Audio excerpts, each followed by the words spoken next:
There's currently an active campaign for your old seat on the City Council from Ward 2. Jonathan Leavitt and Max Tracy are the two Progressive Party candidates. Have you been helping with their campaigns? Can you recommend them to your former constituents who may be watching this show?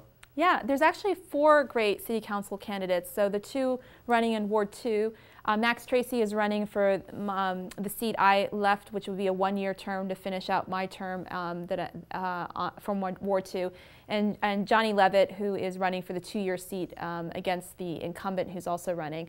And the great exciting thing about those 2 particular candidates is they both have strong connections to working people's issues. They both have been community volunteers and organizers. Max is a recent graduate of UVM, but he has been working for the 4 years he was an undergraduate on working on behalf of the staff at UVM to get them livable wages and to retain their jobs when the university was going through all those big cuts. And to me, any student who does organizing in solidarity with workers on campus shows a lot about that person's character, because it certainly, you know, doesn't directly impact the student to go out and advocate for the basic needs of the staff who are on their university campus, but he did do that, and he did initiate a lot of efforts to make sure other students got involved. So to me, that's really noteworthy. And for Johnny, he is a social worker in the public schools, but also a big organizer for the Vermont Worker Center on the Healthcare as a Human Right campaign, and also was involved actually in the code enforcement hiring process for Burlington. Really cares a lot about housing issues, both affordability issues and safety issues. So the 2 of them tag teaming for Ward 2, where again there's such a high rate of apartments and people who struggle to make a decent wage, nowhere near a livable wage, and struggle, you know, with families that don't have health care. Those 2 would be very sympathetic and good representatives from the Old North End.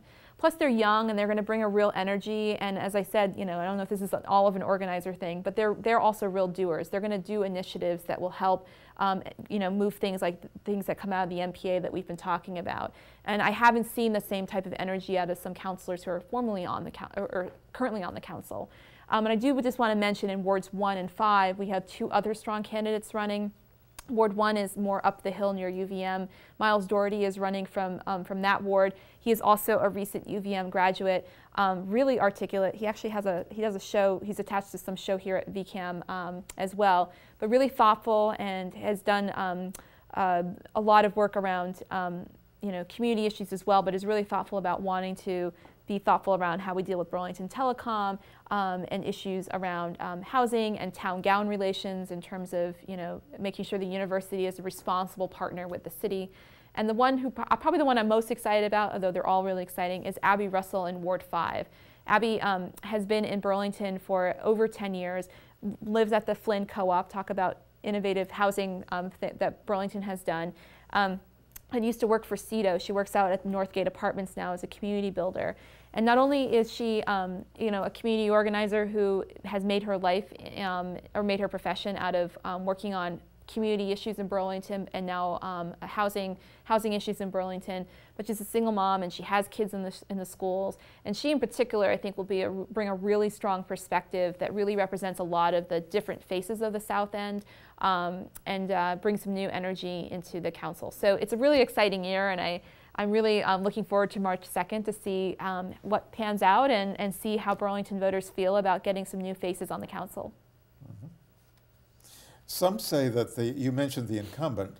Some say that the incumbent, Davis Berezniak, I think his name is? David Berezniak, yep. Davis. Mm-hmm. The Democrat who currently holds one of the Ward 2 seats is well known in both Wards 2 and 3 because of his activity with the joint NPA.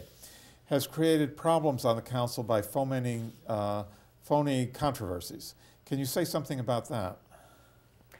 Well, Terry, I'm not one to try to badmouth another candidate. I can tell you from my experience, I don't necessarily think it's any one person who has caused a breakdown in process, but that people have had a choice on the council to either be part of the breakdown of the process or part of trying to put us back together and move us forward as a city council. And I think people have different leadership styles and people take more passive roles. And I don't, again, want to, single out any particular candidates. But I think voters should really inform themselves about both how productive people have been on the council, how obstructionist people have been on the council, and how passive people have been on the council in the last year, and ask, are those the qualities you really want to see in your city councilor? Or do you want to see someone who's cooperative, who looks for building compromise, which is what democracy should be all about, and takes initiative?